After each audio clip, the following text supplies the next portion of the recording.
When it comes to customizing a home screen setup, I've always looked to third-party launchers. Whether it be Nova Launcher or Launcher or whatever else, these third-party launchers just offer so much more flexibility in how you can set them up. And they really do allow you to dial in pretty much every minute detail, allowing you to get a home screen setup that is really unique to you. But then with the release of Android 9 Pie back in 2018, and with it, the introduction of gestural navigation, third-party launchers started becoming crippled because of the way that the gestures worked and that they were baked into the stock default home screen launcher. So this meant you could still use a third-party launcher, but the animations were janky and the overall experience of using your phone was not as smooth as it once was. And this was only solidified further with the introduction of Android 10 and the fully gestural navigation system. And so for most of us, we're left really with only two options. We use a third-party launcher to customize our home screen setup, but we suffer the consequences of the animations being all off or not being able to use gestures at all,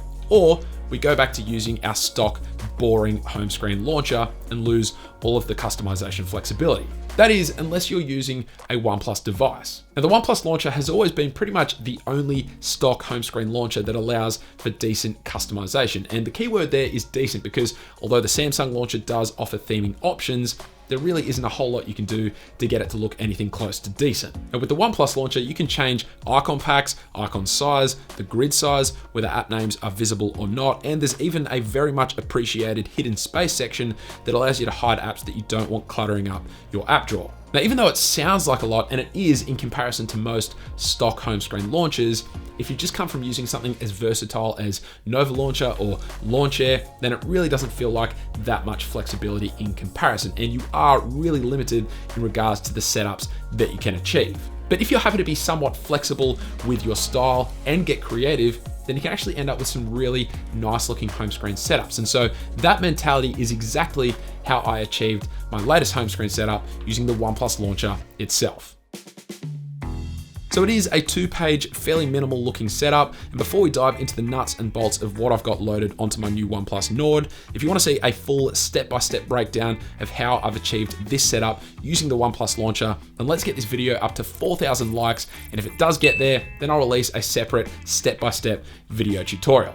So as I said, I am currently using the OnePlus Nord. I'm working on the full review, should be live in the next couple of weeks, so stay tuned for that. But for those not in the know, I've pretty much always rooted my Pixel and OnePlus devices for the past few years, pretty much exclusively so that I can use an app called Quick Switch. This app essentially allows the phone to set any supported launcher as the default stock home screen launcher, which means it gets full access to the gestures with all of those nice animations. But I really wanted to challenge myself and see if I could just for once not root my phone and instead rely on the stock OnePlus launcher. And I've actually been somewhat enjoying it. Now, in regards to the wallpaper being used here, this one has been taken from the Wallpy application. It's by a photographer named Oliver Cole, but I'll also link to it directly down below. But then I actually also have a second wallpaper that becomes activated at night.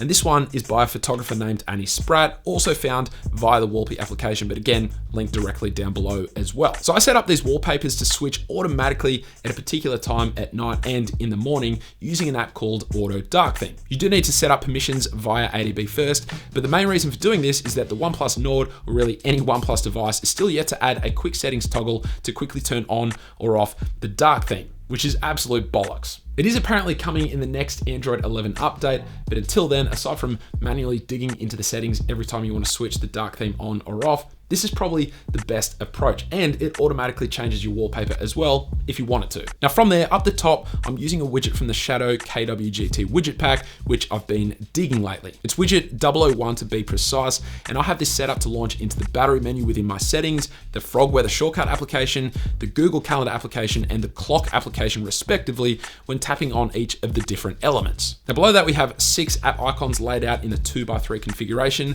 3 apps across is less than what I'd normally like, but again, with not many grid sizes available to choose from, this is the best result that I could come up with. Now for the first time in a very, very long time, I'm not using the Crichton icon pack. So here I'm using an icon pack dubbed White, and I really enjoy the look of it. In terms of applications, real simple, but in order we have Google Messages, Gmail, and the Dialer application. And then below that is the YouTube Creator Studio application, Twitter, and Google Maps. And below that, we have a search icon widget taken from the Waffle for KWGT widget pack. I've used widget 35 as the base here, but it has been heavily edited, so keep that in mind. But tapping on it launches into a Google search shortcut. But then swiping over to page 2, and here we have another widget taken from the Shadow for KWGT widget pack. This is widget 13, but again, it's been edited slightly. But these are essentially more detailed weather information widgets, and tapping on both will also launch me into the Frog Weather Shortcut application. And below that, we have 9 apps in a 3x3 configuration. So we have the Play Store, the YouTube app,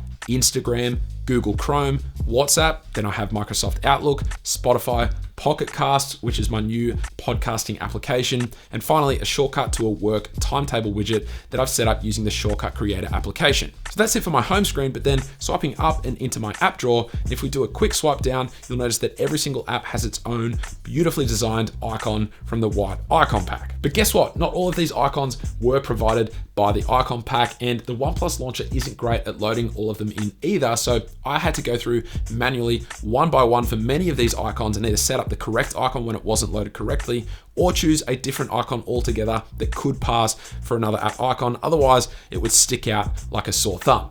Some apps worth mentioning here though are the Graphy app, which is actually where you can purchase and view my super in-depth course that unpacks how to create cinematic tech reviews.